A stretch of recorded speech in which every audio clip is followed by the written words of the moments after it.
नमस्कार दोस्तों, स्वागत है आपका जीरो लर्निंग में। तो दोस्तों देखिए, पेट के एग्ज़ाम के लिए जो हमारा ये प्रैक्टिस सेट है, हमारा पहला प्रैक्टिस सेट है। और कुछ कारणवश से ये प्रैक्टिस सेट हम टाइम से नहीं दे पाए, थोड़ा लेट हो गया। लेकिन चलिए, अब भी समय है, हम इसको सॉल्व करते हैं। हमारा जो 30 क्वेश्चन का प्रैक्टिस सेट है, इसे हम स्टार्ट करते हैं। तो देखिए, इसमें पहला क्वेश्चन जो दिया हुआ है, यदि प्रकार के कारों के उत्पादन से संबंधित आंकड़ों को पाई चार्ट के द्वारा दर्शाया जाता है, तो 2013 में कारों के उत्पादन को दर्शाने वाले आंकड़ों के त्रिज्यखंड का सेक्टर मतलब सेक्टर जो है केंद्रीय कोण होगा। मतलब जो एक त्रिज्यखंड, पहले तो समझ लीजिए त्रिज्यखंड क्या होता है। तो त्रिज्यखंड मतलब एक सर्कल कोई है, इस टाइप का कोई सर्कल है, इस टाइप का कोई एक सर्कल है। इस सर्कल का जो होता है, जो एक सेंटर होता है, सेंटर मतलब जो एक पॉइंट होता है, इस पॉइंट से ये जो चारों तरफ का राउंड होता है 360 डिग्री होता है। इसी का एक त्रिज्यखंड मतलब कि जो ई प्रकार 2013 में ई प्रकार के कारों के उत्पादन का त्रिज्यखंड कितना होगा। तो पहले तो ई प्रकार के टोटल कार का उत्पादन देखेंगे हम कितना हुआ है। तो जो ई प्रकार के टोटल कारों का उत्पादन देखेंगे तो हम सबका सम करेंगे। तो सम हम यहाँ से करेंगे, तो 43 एंड 42 यानी कि 85, 5 यानी कि 90, 120, 160, 180 यानी कि टोटल इसका सम करेंगे तो कितना हो जाएगा, 180 हो जाएगा। 20, 42, 40, 35 और 43 का। अब देखिए 180 जो है ये कितने के बराबर है, 360 के बराबर है। तो एक के बराबर क्या होगा, क्या एक के बराबर क्या होगा, तो 180 से ही हम क्या करेंगे, इस 360 को डिवाइड कर देंगे। तो डिवाइड करेंगे तो यहाँ से एक का बराबर आ जाएगा 2 डिग्री। कितना आ जाएगा, 2 डिग्री। ये पूछा क्या है, 2013 में ई प्रकार का कार। तो 2013 में ई प्रकार का कार कितना है, 42 है। और जब ये 42 है तो एक का बराबर 2 डिग्री है, तो 42 का कितना हो जाएगा, इसी का 2 गुना कर देंगे यानी कि 84 डिग्री। कितना हो जाएगा, 84 डिग्री हो जाएगा। तो यही 84 डिग्री जो होगा, ये हमारा क्या हो जाएगा, आंसर हो जाएगा, जो ऑप्शन 2 हमारा दिया हुआ है। तो आई होप समझ में आएगा पहला क्वेश्चन आप लोग को। फिर दूसरा क्वेश्चन हम लोग देखते हैं। दूसरा क्वेश्चन देखिए दिया हुआ है कि वर्ष 2014 में ए और 2013 में सी प्रकार की कारों के कुल उत्पादन, यानी कि 2014 में ए और 2013 में सी। 2014 में ए का देखेंगे तो 48 है, 2014 में ए 48 है, और 2013 में सी, यानी कि 2013 में सी कितना है, 36 है। ऐसे ही हम इधर देखते हैं। तो आगे क्या पूछा गया है कि वर्ष 2016 में भी, यानी कि 2016 में बी प्रकार के कार कितने हैं, तो 56 हैं। और 2015 में ई प्रकार के कार, यानी 2015 ई के कितने हैं, 35 हैं। तो देखिए इनका सम करेंगे जब हम, तो कितना हो जाएगा, 4 हो जाएगा। और ये 4, 3, 7, 8, 6, 14, 4, 1, 4, 3, 7, 1, 8 हो गया। इधर करेंगे 6, 5, 11, 1 और 5, 1, 9 हो गया। अब देखिए इसका रेशियो बनाएंगे। तो जब इसका रेशियो बनाएंगे हम, इसका रेशियो जो बनेगा हमारा, ये हम डिवाइड करेंगे अगर, तो डिवाइड में हम देखिए नाम में जो सबसे शॉर्ट बनने वाला उसी को लेकर चलेंगे। तो सबसे शॉर्ट हम देख रहे हैं, तो ये 12 से डिविजिबल है, और ये कितने से, 13 से डिविजिबल है, यानी कि 12 से डिवाइड करेंगे 12 और ये 13, मतलब इस 7 से दोनों को कॉमन है, इसको 7 से डिवाइड किए हैं, तो 7 से करेंगे 12 7 84, और इत करेंगे तो ये 13 7 91, यानी कि जो ऑप्शन हमारा 12 सम रेशियो 13 दिया हुआ है, ऑप्शन फर्स्ट, ये हमारा क्या हो जाएगा, आंसर हो जाएगा। तो आई होप समझ में आया होगा आप लोग को। फिर देखते हैं हम लोग नेक्स्ट क्वेश्चन। नेक्स्ट क्वेश्चन में क्या कहा गया है,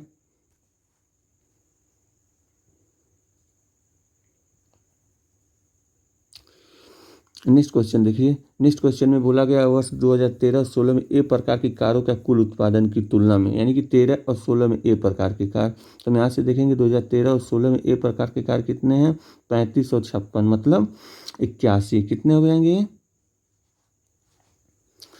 81 हो जाएंगे।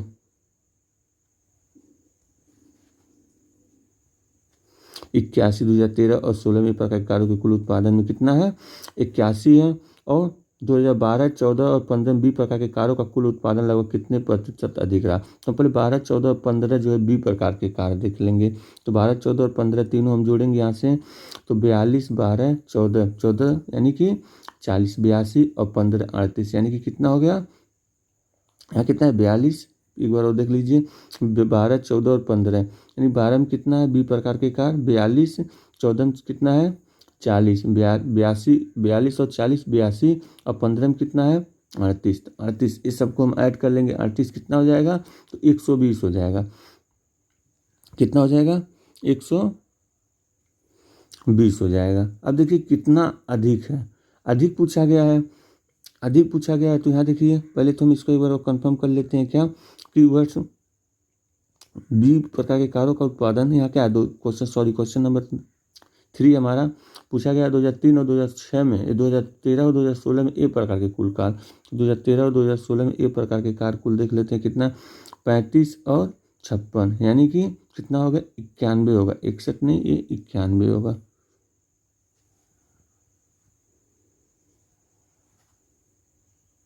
इक्यानवे हो गया। अब देखिए इसका डिफरेंस कितने का है, तो डिफरेंस इसका हम निकालेंगे तो इसका डिफरेंस 29 का, यानी कि यहाँ पूछा गया लगभग वह कितने प्रतिशत अधिक रहा। अधिक पूछा गया, अधिक किस पर निकालते हैं, तो जो जिससे कंपेयर किया, यानी कि हम कंपेयर किससे किया जा रहा है, तो 29 अधिक है किस पर, 91 पर। इसी का मल्टीप्लाई कर देंगे 100 से। और जब इसको हम सॉल्व करेंगे 2900 हो गया, 2900 करेंगे 9 त्रिक 27, यानी कितनी बार में जाएगा, 3।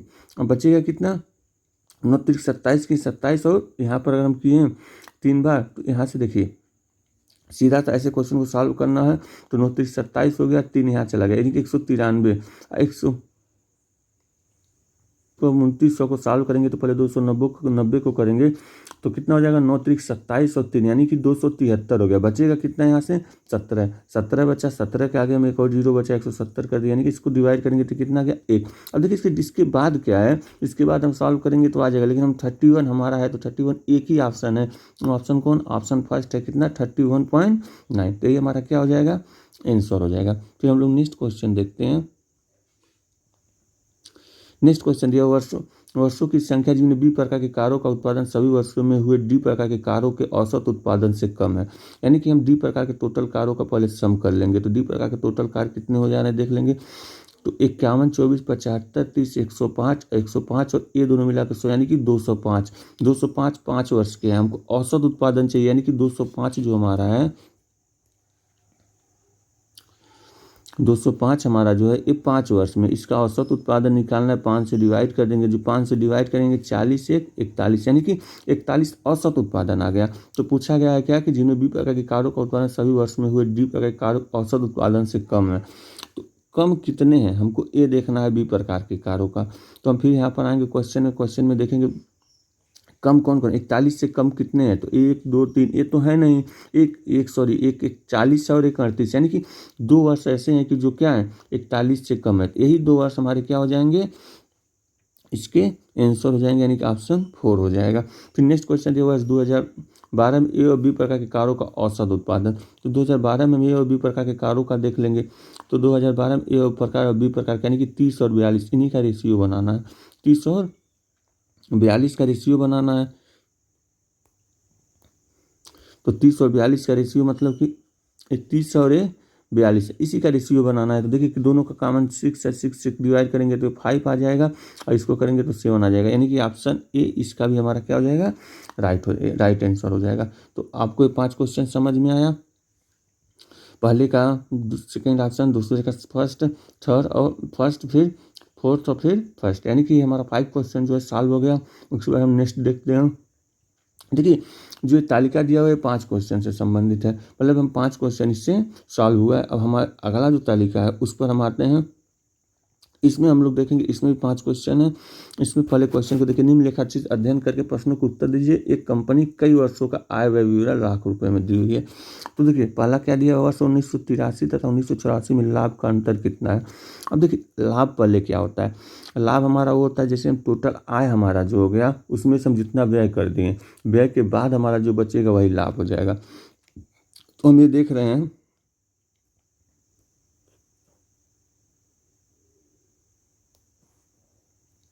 1983 में लाभ कितना हुआ है।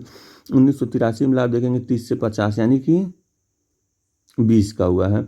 1984 में लाभ कितना हुआ है, तो 30 से 40 यानी कि 10 का हुआ है। यानी कि लाभों का अंतर, यानी कि दोनों का हम डिफरेंस निकालेंगे। दोनों का डिफरेंस कितना आ गया, 10। यही 10 हमारा क्या हो जाएगा, आंसर हो जाएगा। फिर नेक्स्ट क्वेश्चन क्या क्या गया है, उन वर्षों की संख्या कितनी जिनमें आय दिए गए वर्षों की औसत आय से अधिक रही है। क्या पूछा गया है, उन वर्षों की संख्या कितनी है जिनमें आय दिए गए वर्षों की औसत आय से अधिक रही है। तो हम सबसे पहले आय निकाल लेते हैं। आय निकालने के लिए हम क्या करेंगे, सबका सम कर लेंगे। आय की बात किया जा रहा है तो सम करेंगे। तो देखिए ये कितना है, 30 है, ये 50 80 हो गया, 80 40 120 हो गया, 120 और 120 यानी कि 240 5 वर्ष में है।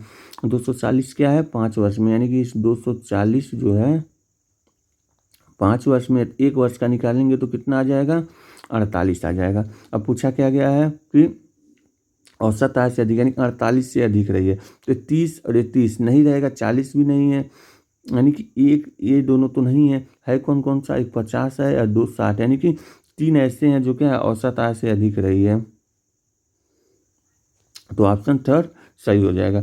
इसके बाद हम लोग नेक्स्ट क्वेश्चन देखते हैं।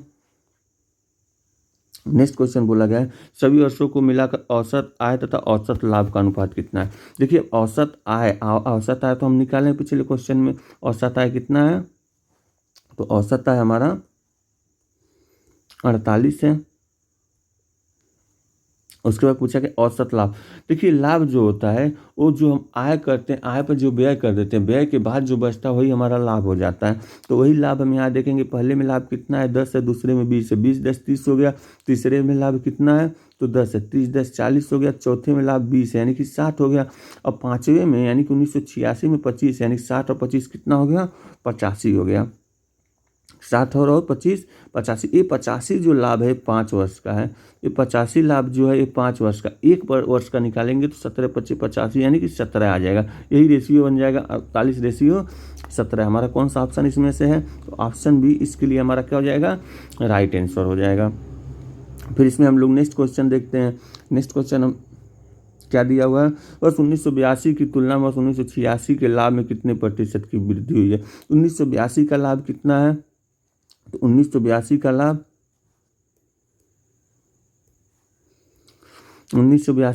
10 है। 1986 का लाभ कितना है, 1986 का लाभ कितना हो गया है यहाँ आकर के, तो देखेंगे 25 हो गया है। यानी कि वृद्धि कितने की हुई है, वृद्धि 15 की हुई है। 15 की वृद्धि किस पर हुई है, परसेंटेज पढ़े ही हैं आप, 10 पर हुई है। इसी का परसेंटेज निकालेंगे, यानी कि 100 से मल्टीप्लाई कर देंगे। मल्टीप्लाई करने के बाद सॉल्व करेंगे तो कितना आ जाएगा, 150%। 150% ऑप्शन ए ही हमारा क्या हो जाएगा, राइट आंसर हो जाएगा। इसके बाद हम लोग लास्ट देखते हैं। इसका लास्ट में क्या बोला गया है कि वर्ष 1982 से लेकर 1986 कुल आय व्यय से कितनी अधिक है। यानी कि हम अभी आय देखे हैं, आय कितना है टोटल अभी हम लोग निकाले हैं। आय देखें तो कितना था, 240 था। आय हमारा 240 हुआ है, आय 240 हुई। अब व्यय से कितनी अधिक है, अब हम व्यय देख लेंगे कितना व्यय है। तो व्यय के लिए हम यहाँ पर आते हैं, व्यय को एक बार देख लेते हैं। व्यय हमारा कितना है, 20 है, दूसरे में 30 यानी कि 50, फिर 30 यानी कि 80, फिर 40 120 और 120 और ये कितना है 35। 120 और 35 155 कितना हो गया 155, यानी कि अंतर पूछा गया तो वही 155 हम क्या करेंगे, इससे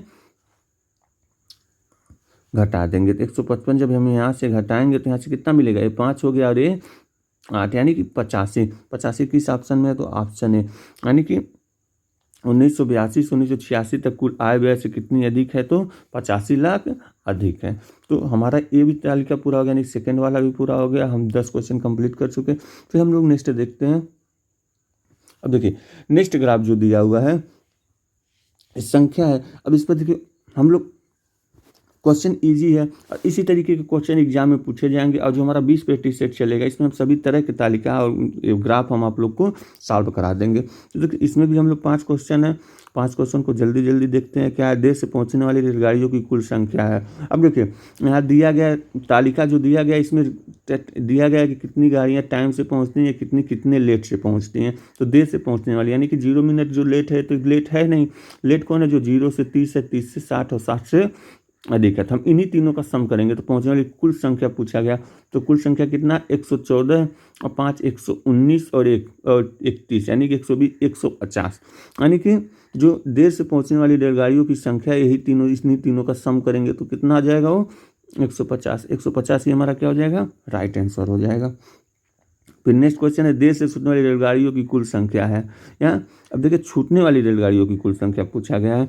देखिए छूटने वाली रेलगाड़ियों की हम इसको क्या कहें, 82 3 85 और 5 90, यानी कि कुल संख्या कितनी है, 90 है। उसके पूछा गया देर से पहुंचने वाली रेलगाड़ियों का प्रतिशत बताइए। अब देर से पहुंचने वाली रेलगाड़ियों का प्रतिशत मतलब अभी हम देखें कुल संख्या कितनी 150 है। 150 लेट पहुंची है, कितने में से 14 में, 1400 में से। तो यही क्या कर देंगे हम परसेंटेज निकाल लेंगे, यानी कि 150 कितने पर है 1400। नीचे टोटल सम दिया हुआ है, यहाँ पर इसका क्या दिया हुआ है सम दिया हुआ है 1400। 150 बार 1400, इसी का हम क्या कर देंगे 100 से कर देंगे तो 2 से 2 डिवाइड हो जाएगा। अब बचेगा कितना है 14 देंगे 140 यानी 10। अब देखिए 10 में 2 ऑप्शन हो गया, 3 ऑप्शन है। तो अब क्या करेंगे बचेगा कितना 10, यानी कि 14 छक्का 96, यानी कि लमसम में कितना आ जाएगा 10.7%। कैसे, क्योंकि 14 एक 10 हो गया, बचेगा 10। 10 को अगर हम एक जीरो बढ़ाएंगे दशमलव लगाने के बाद 100 हो जाएगा। और इसको हम सॉल्व करेंगे तो कितना हो जाएगा 14 सत्ते 98, यानी कि 7 बार में जा रहा है। तो लमसम में पूछा, यहाँ परसेंटेज है तो लमसम में करेंगे तो 10.7 हो जाएगा 98 का। फिर हम लोग इसमें नेक्स्ट क्वेश्चन देखते हैं। यदि रेलवे की समय निष्ठा को रेलगाड़ियों के रेलवे स्टेशन निर्धारित समय पर पहुंचने और छूटने के अवसरों को संख्या के प्रतिशत के रूप में परिभाषित किया जाए तो सर्वेक्षण वाले मास में रेलवे की समय निष्ठा है। अब देखिए समय निष्ठा की बात हो गया कि टोटल रेलगाड़ियाँ जो हैं कितनी आई हैं, उसमें से कितनी रेलगाड़ियाँ लेट हुई हैं। तो लेट रेलगाड़ियों की हम देखें 150 और 90, यानी कि 240 रेलगाड़ियाँ जो हैं क्या हुई हैं लेट हुई हैं। अब टोटल कितनी है तो टोटल देखेंगे तो 14 दूनी 2890 है। कितनी है 2890। अब देखिए ये 2890 में 240 क्या है लेट पहुंची, इन्हीं का हम परसेंटेज निकाल लेंगे। इसके बाद हम समय निष्ठा के लिए इनका हम डिफरेंस निकाल लेंगे। तो देखिए इसको जब हम सॉल्व करेंगे तो इस जीरो से डिवाइड ही है। देखिए इसको डिवाइड करेंगे 2400 289 से डिवाइड करेंगे तो लमसम में हमारा आ रहा है कितना 24 2 2 3, यानी कि 8.3। अब देखिए 8.3 यानी कि हमको क्या करना है समय का वो करना है कि इतना तो लेट हो रहा है, परसेंटेज समय से कितना होगा तो 100 से डिफरेंस निकालेंगे। 100 से डिफरेंस निकालेंगे तो कितना हो जाएगा 91.7%। 91.7% किसमें ऑप्शन बी है, यही ऑप्शन बी हमारा क्या हो जाएगा राइट आंसर हो जाएगा। आइए नेक्स्ट तालिका देखते हैं। नेक्स्ट तालिका में बोला गया है कि विभिन्न स्कूलों में विभिन्न खेल खेलने वाले विद्यार्थियों की संख्या है, यानी कि स्कूल प्रकार कितने हैं 5 प्रकार के हैं ABCDE, और खेल भी कितने प्रकार के हैं 5 प्रकार के हैं। तो आइए हम प्रश्नों से इसको समझते हैं। देखिए इसमें पहला क्वेश्चन बोला गया स्कूल ए से फुटबॉल खेलने वाले विद्यार्थियों में से 20% बैडमिंटन भी खेलते हैं। तो स्कूल ए से बैडमिंटन खेलने वाले कुल विद्यार्थियों की संख्या क्या होगी, यानी बैडमिंटन खेलने वाले तो पहले 125 का 20%, 125 का 20% कितना हो जाएगा। तो आपको पढ़े हैं परसेंटेज, आपको बताना नहीं। 125 का 20% मतलब 25 हो गया। बैडमिंटन खेलने वाले कुल विद्यार्थी ने 125 वो हैं और ये 75, यानी कि टोटल कितने हो गए 200 विद्यार्थी जो हैं वो क्या हैं बैडमिंटन खेलने वाले हैं। स्कूल सी से बास्केटबॉल खेलने वाले विद्यार्थियों की संख्या स्कूल ई से बास्केटबॉल खेलने वाले विद्यार्थियों की संख्या का लगभग कितना प्रतिशत है। तो सी के बास्केटबॉल खेलने वाले विद्यार्थियों की संख्या कितनी है 200 है, और ई का कितना है 225 है। इसी का मल्टीप्लाई बाई 100 कर दिए। अब देखिए इसको हम जब सॉल्व करेंगे तो इसको और इसको 25 से डिवाइड करेंगे तो 9 हो जाएगा, और ये कितना आ जाएगा 8 आ जाएगा। 8 को अगर हम कर देंगे तो कितना हो जाएगा 800 हो जाएगा। अब इसको करेंगे तो देखिए यहाँ डिवाइड करेंगे तो 9 8 72, यानी कि 8 आ गया। और बचेगा कितना यहाँ 72 के बाद बचेगा 8, 8 बच रहा है 8 को, यानी कि 80 80 9 8 72, यानी 8 बार फिर बच रहा है, यानी कि 8.88 चलता जाएगा। इसी 8.88 का लगभग यहाँ बताया गया कितना 89 पॉइंट। ये हमारा क्या हो जाएगा इसका आंसर हो जाएगा। उसके बाद हम नेक्स्ट क्वेश्चन देखते हैं। इसमें नेक्स्ट क्वेश्चन क्या है, सभी स्कूल से क्रिकेट खेलने वाले विद्यार्थियों की औसत संख्या, यानी सभी स्कूल से क्रिकेट खेलने वाले विद्यार्थियों की औसत संख्या पहले निकालेंगे तो कितना हो जाएगा औसत संख्या। तो यहाँ देखिए 2 2 4 4 2 650 हो गया। देखिए 2 2 4 650 और यहाँ 15 इसमें जोड़ देंगे तो 40 हो गया, और यानी कि 440, यानी कि कितना हो गया तो ये 440 हो गया और ये 400, यानी कि 840 840 890 और 1090। टोटल कितना हो गया तो टोटल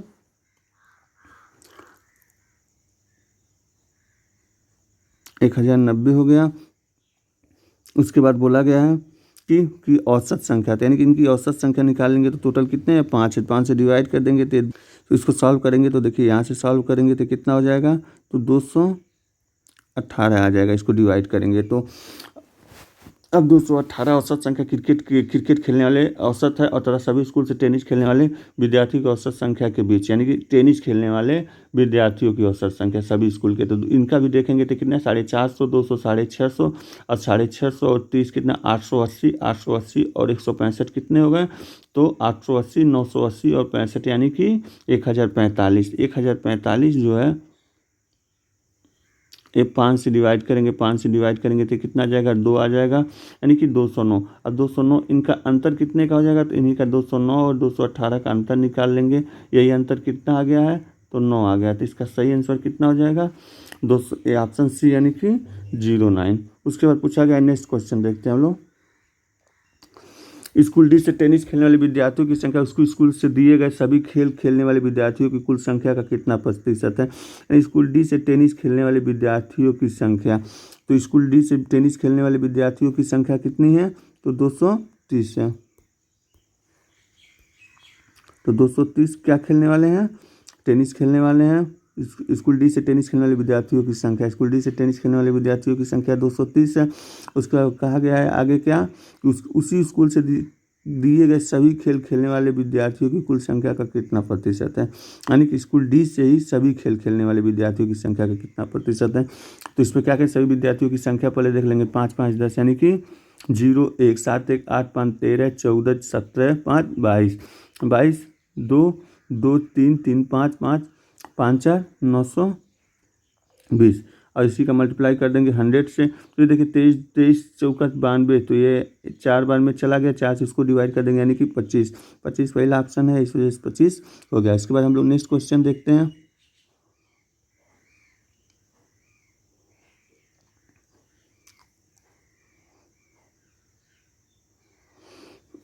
नेक्स्ट क्वेश्चन क्या है,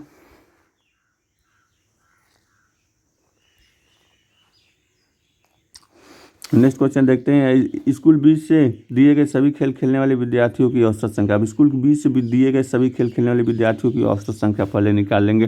तो औसत संख्या निकालने के लिए पहले बी का हम सम कर लेंगे, तो बी का सम करेंगे तो कितना आ गया 5, उसके बाद आ गया 5 1 6 6 2 8 और उसके बाद 2 4 6 8 1 9।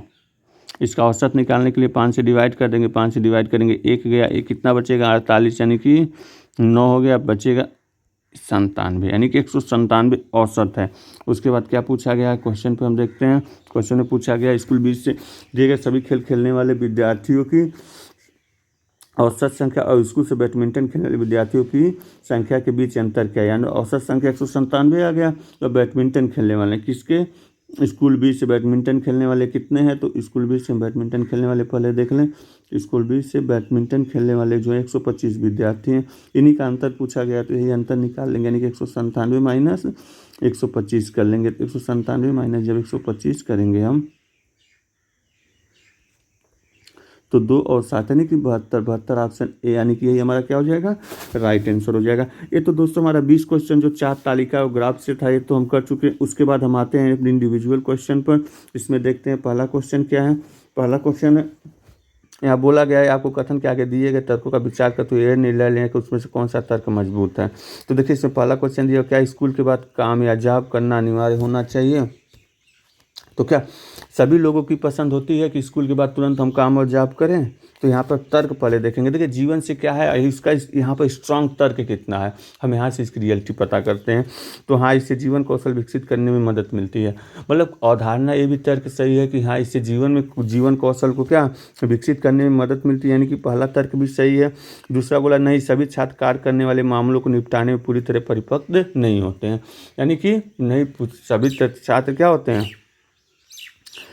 सभी छात्र कार्य में आने वाले मामलों को निपटाने में पूरी तरह परिपक्व नहीं आते, यानी कि ऑप्शन 2 भी क्या हो जाएगा सही हो जाएगा। यानी कि इसके लिए ऑप्शन जो 4th हमारा है कि दोनों 1 और 2 दोनों मजबूत हैं, यही हमारा क्या हो जाएगा राइट आंसर हो जाएगा।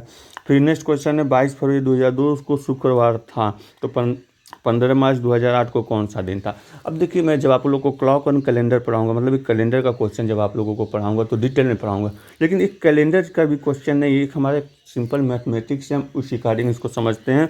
तो देखिए 22 फरवरी 2002 से बात किया जा रहा है, यानी 22 फरवरी 2002 से जब बात किया जा रहा है तो इसमें फरवरी में कितना दिन बच रहा है 6 दिन, हम इसको नोट कर लिए। उसके बाद देखिए फरवरी तो हम समाप्त कर चुके हैं और लास्ट का मार्च में कितना है 15 मार्च की बात किया जा रहा है। इस 15 मार्च को भी हम क्या कर ले रहे हैं, नोट कर ले रहे हैं। उसके बाद देखिए 2002 से 2008 की बात किया जा रहा है, मतलब कितने दिन की बात किया जा रहा है, 6 दिन की बात किया जा रहा है। इस 6 दिन यानी कि 2002 से 2008, यानी कि हम हर साल हमारे अंदर क्या होता है, तो जब साधारण ईयर होता है 365 दिन का, तो सिर्फ 1 दिन बढ़ता है हर साल, कितना 1 दिन बढ़ता है।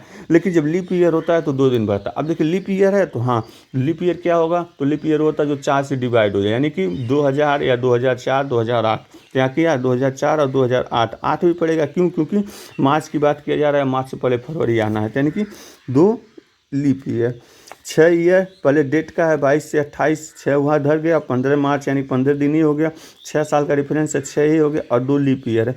इन्हीं का हम सम करेंगे तो चलिए 12 5 17, 17 2 19, 1 और 2 29, इसी को 7 से डिवाइड करेंगे, रिमाइंडर कितना आएगा 1, यानी 1 दिन एक्स्ट्रा जाएगा। 1 दिन एक्स्ट्रा जाने का मतलब वो दिन कौन सा हो जाएगा, शनिवार हो जाएगा। समझ में आया आप लोग को, इसमें 6 दिन था, सीधा आप सीधा कंसेप्ट किए हैं। इसमें कितना था 15 मार्च यानी 15 दिन, 6 साल बढ़े हैं तो यानी कि 6 दिन, और इसमें 2 लीप ईयर आए थे 2 दिन, यानी का सम किए 7 से डिवाइड किए, जो रिमाइंडर आया वही दिन बढ़ जाएगा, यानी कि 1 दिन बढ़ गया। फिर नेक्स्ट क्वेश्चन देखते हैं। नेक्स्ट क्वेश्चन दिया, निम्नलिखित कौन सी संख्या पूर्ण वर्ग नहीं है। अब देखिए हम जब आपको नंबर सिस्टम में पढ़ाएंगे, या जब हम नंबर्स को आपको वर्ग, स्क्वायर रूट, वर्गमूल, नंबर डिजिट, सारी चीज़ें पढ़ाएंगे, तो उसमें आप समझेंगे कि जिन संख्या के लास्ट में क्या हो, 2 और 3 और 7 8, ये 4 संख्याएं होती हैं। कौन कौन, 2 3 7 8, उन संख्या का कभी परफेक्ट वर्गमूल नहीं बनता है, मतलब पूर्ण वर्गमूल नहीं बनता है। तो यहाँ पूर्ण वर्ग पूछा गया है, नहीं है, तो पूर्ण वर्ग इनमें से देख लीजिए लास्ट में किस में क्या है, इसमें से देखेंगे 5 6 4, ये तो मैच नहीं है, सिर्फ एक 7 यहाँ पर कॉमन आ गया, यानी यही 7 वाला जो होगा ये क्या होगा, पूर्ण वर्ग नहीं होगा। बाकी आप इसको हम लोग जब क्वेश्चन करेंगे तो वहाँ से अच्छे से इसका विश्लेषण करेंगे। फिर नेक्स्ट क्वेश्चन देखते हैं, श्रृंखला में अगला अक्षर क्या होगा। अब देखिए ए क्या है, ए अल्फ़ाबेटिकल ऑर्डर है, तो अल्फ़ाबेटिकल ऑर्डर में हम लोग देखेंगे के से एल हुआ, यानी के एल एम एन, तो डेफिनेटली यहाँ क्या होना चाहिए, नेक्स्ट ओ होगा।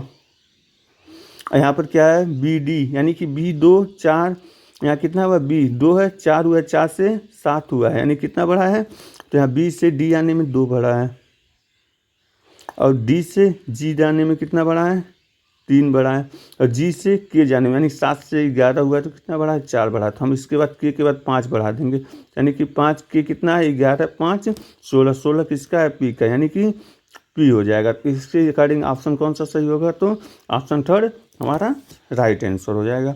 नेक्स्ट क्वेश्चन देखिए, इसको हम इसमें से कौन सा ऑप्शन इसके लिए सही होगा। तो देखिए जब यहाँ पर 2 0 दिया हुआ है, यानी कि 1/1, सॉरी,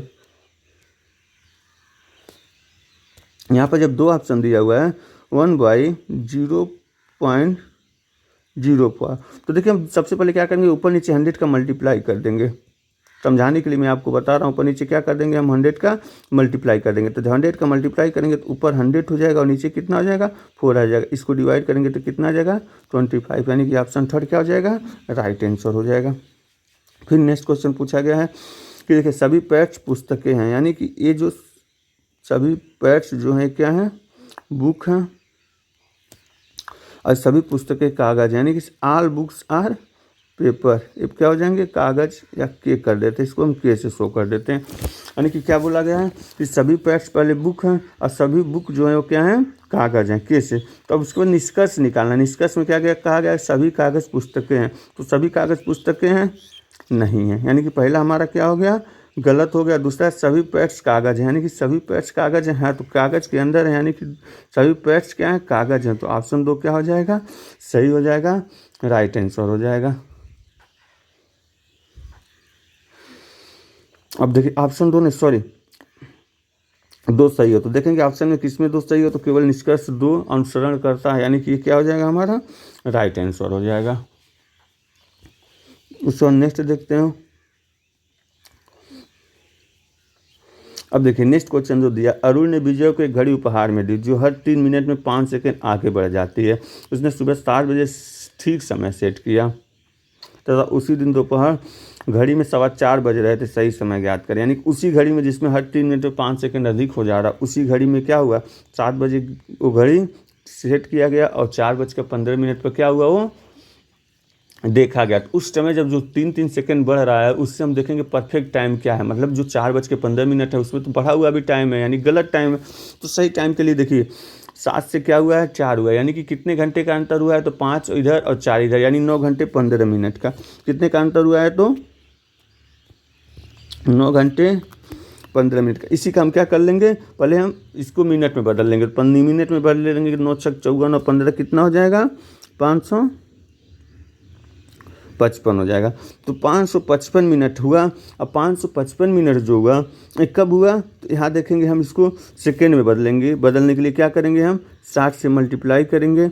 इसी का क्या कर देंगे हम 185, यानी कि 36 का 18 मिनट और 5 सेकंड, यानी कि 180 और 5 185। ये क्या हो गया इसका,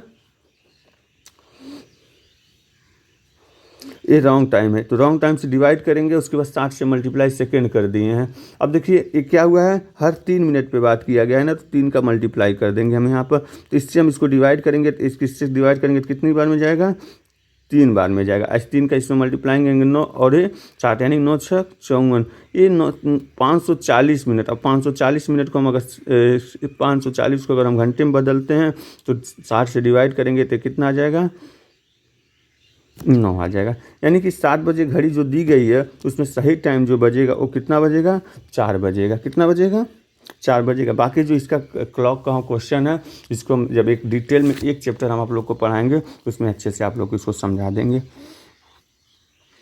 अब देखिए हमारा नेक्स्ट क्वेश्चन है, कितना नाथन की वार्षिक आय कितनी है, 15 लाख रुपए है। सॉरी,